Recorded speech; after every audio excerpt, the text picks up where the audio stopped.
The Long Way to a Small Angry Planet by Becky Chambers.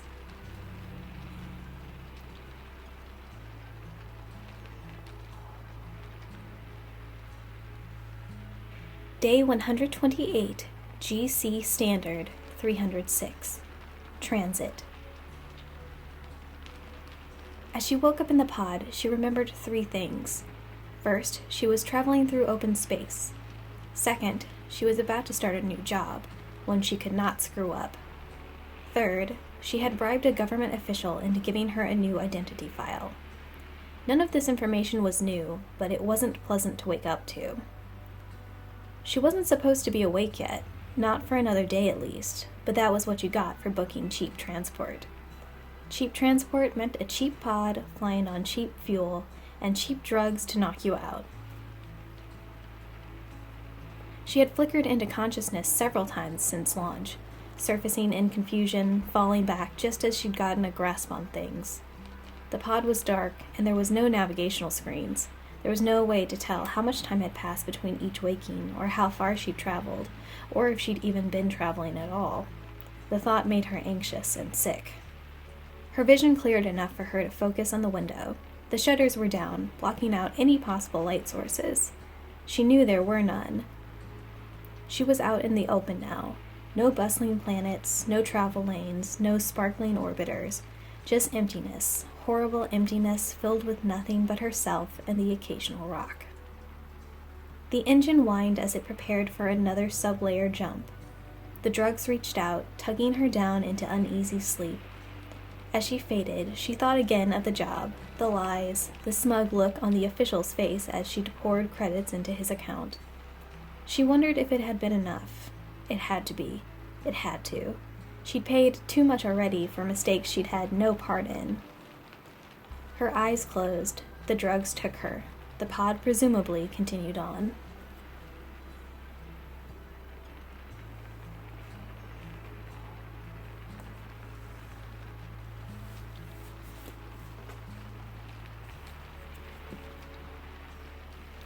The Just City by Joe Walton.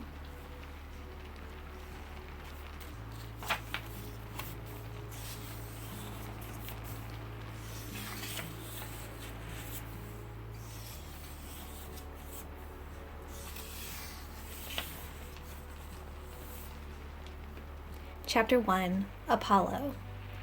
She turned into a tree. It was a mystery. It must have been.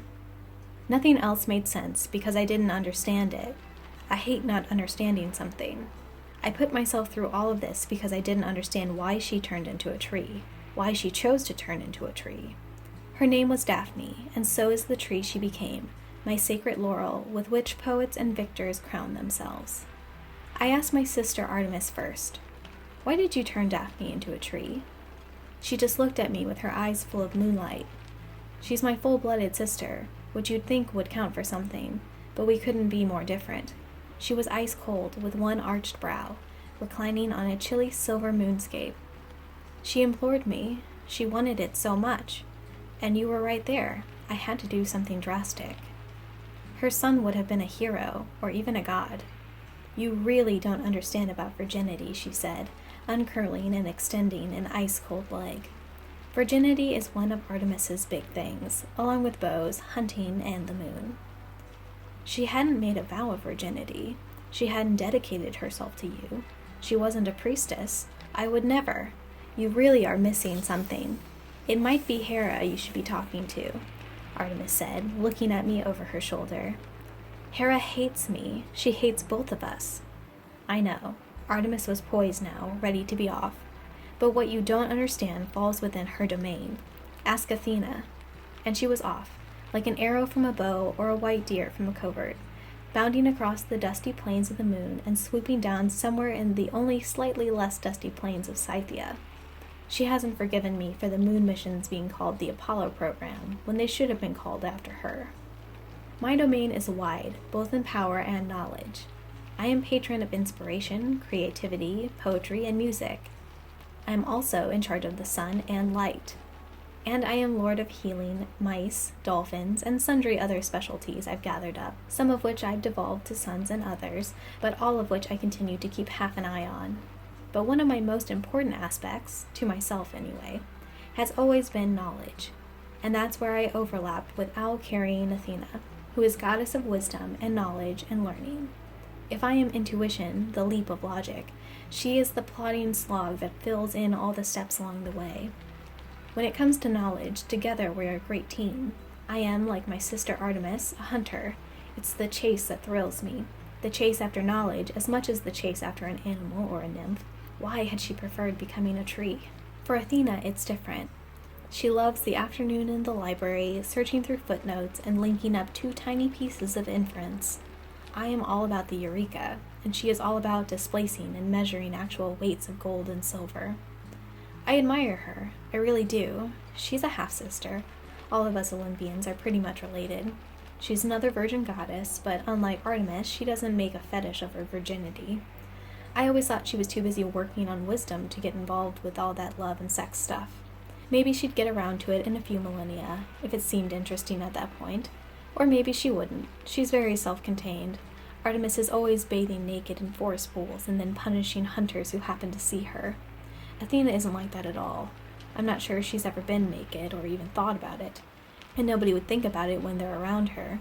When you're around Athena, what you think about is new ways of thinking about fascinating bits of knowledge you happen to have, and how you might be able to fit them together to make exciting new knowledge. And that's so interesting that the whole sex thing seems like a bit of relatively insignificant trivia. So there were a whole host of reasons I was reluctant to bring up the Daphne incident with her. But I really was burning with the need to know why Daphne turned into a tree in preference to mating with me. I went to see Athena, who was exactly where I expected her to be, and doing exactly what I expected her to be doing. She fights when she needs to, of course, and she's absolutely deadly when she does. She has the spear and the Gorgon shield, and she knows everything about strategy. But most of the time she's in the library, either mortal libraries or Olympian ones. She lives in a library.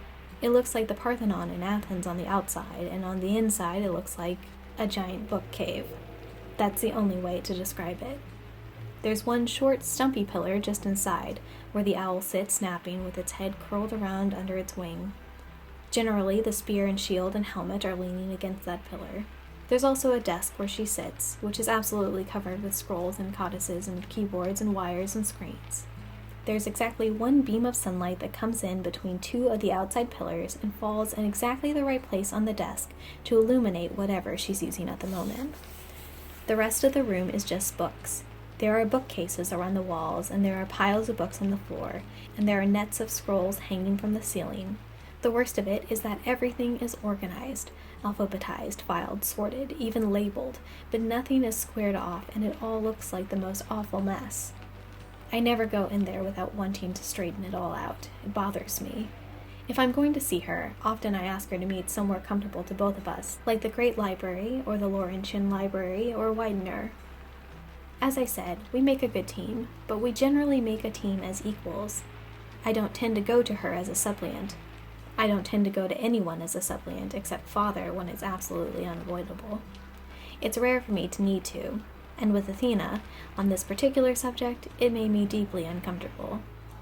Nevertheless, I went to her library home and stood in the beam of light until she realized it had whitened to the whole desk and looked up. "Joy to you, far shooter," she said when she saw me. "News?" "A question," I said, sitting down on the marble steps outside so I wouldn't have to either hover in the air or risk treading on a book. "A question?" she asked, coming out to join me. She lowered herself to the steps, and we sat side by side looking out over Greece spread out before us. The hills, the plains, the well-built cities, the islands floating on the wine-dark sea, the triremes playing between them.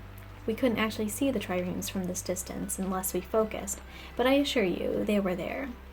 We can go wherever we want, whenever we want, but why would we stray far from the classical world when the classical world is so splendid? "There was a nymph," I began. Athena turned up her nose. "If this is all, I'm going back in to work." "No, please, this is something I don't understand." She looked at me. "Please," she said. "Well, go on." As I said, I don't often come in supplication, but that doesn't mean I don't know the words. Her name was Daphne. I pursued her, and just as I caught her and was about to mate with her, she turned into a tree. She turned into a tree? Are you sure she wasn't a dryad all along?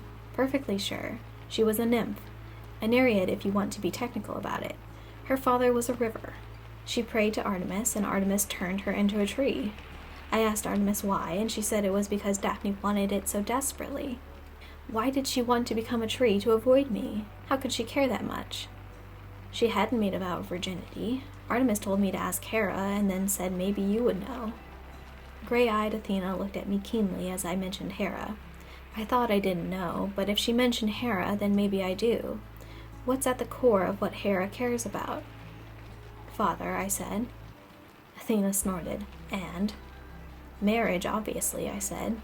I hate those Socratic dialogues where everything gets drawn out at the pace of an excessively logical snail. I think the issue you may be missing with Daphne, with all of this, is to do with consensuality. She hadn't vowed virginity. She might have chosen to give her virginity up one day, but she hadn't made that choice. I'd chosen her, but she hadn't chosen you in return. It wasn't mutual. You decided to pursue her. You didn't ask, and she certainly didn't agree. It wasn't consensual, and as it happened, she didn't want you, so she turned into a tree. Athena shrugged.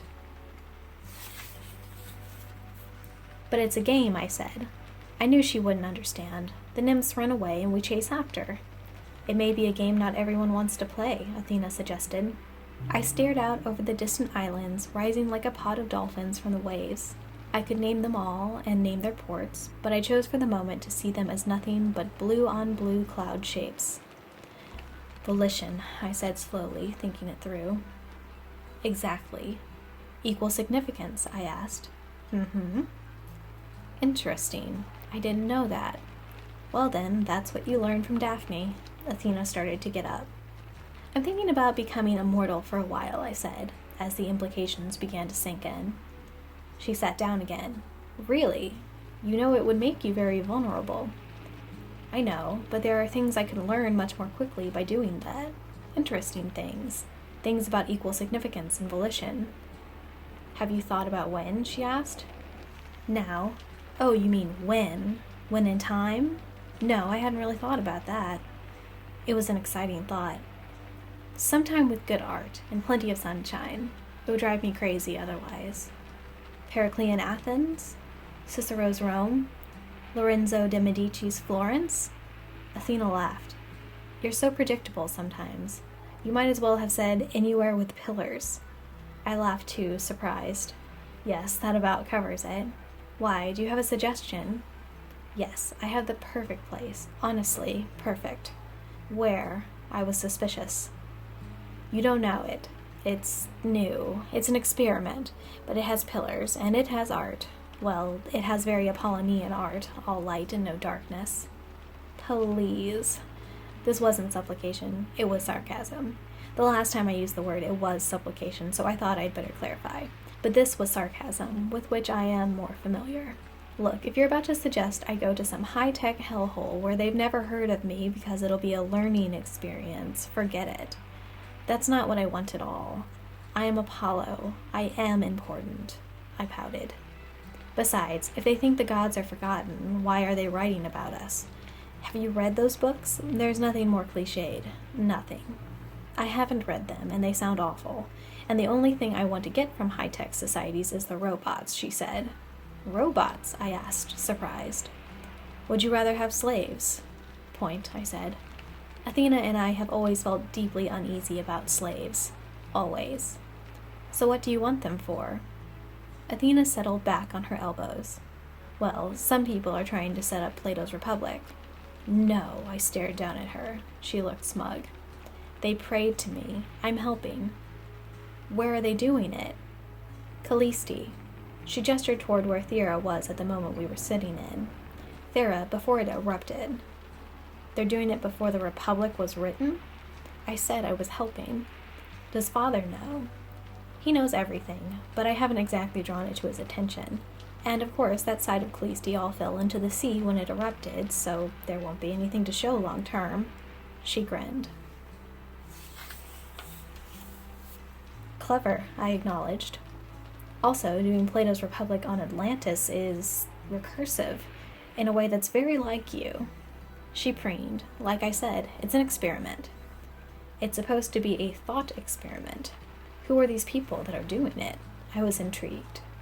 Well, one of them is Crito, Socrates' friend, and the other is Socrates himself, whom Crito and I dragged out of Athens just before his execution. If Socrates can't make it work, who can? And then there are some later philosophers, Platonists, Plotinus, and so on, and some from Rome, like Cicero and Boethius, and from the Renaissance, Ficino and Pico, and some from even later, actually. I was suspicious and a little jealous. And all of these random people in different times decided to crave to you for help setting up Plato's Republic. Yes, she sounded wounded that I doubted her. They absolutely did, every single one of them. I have to go there, I said. I wanted to try being immortal, and this was so fascinating, the most interesting thing I'd heard about in aeons. Plato's Republic had been discussed over centuries, but had never actually been tried. Where are you getting the children? Orphans, slaves, abandoned children, and volunteers, she said, looking at me. I almost envy you. Come too, I suggested. Once you have it set up, what would stop you? I'm tempted, she said, looking tempted. The expression she has when she has a new book she very much wants to read right now instead of fulfilling some duty. Oh, do. It'll be so interesting. Think of what we could learn. And it wouldn't take long, a century or so, that's all. And it'll have libraries. You'll feel right at home. It'll certainly have libraries. What will be in them is another question. There's some disputes about that at the moment. She stared off at the clouds and the islands. Being immortal makes you vulnerable. Open, love, fear. I'm not sure about that. I thought you wanted to know everything. Yes, she said, still staring out. We didn't have the least idea in the world what we were letting ourselves in for.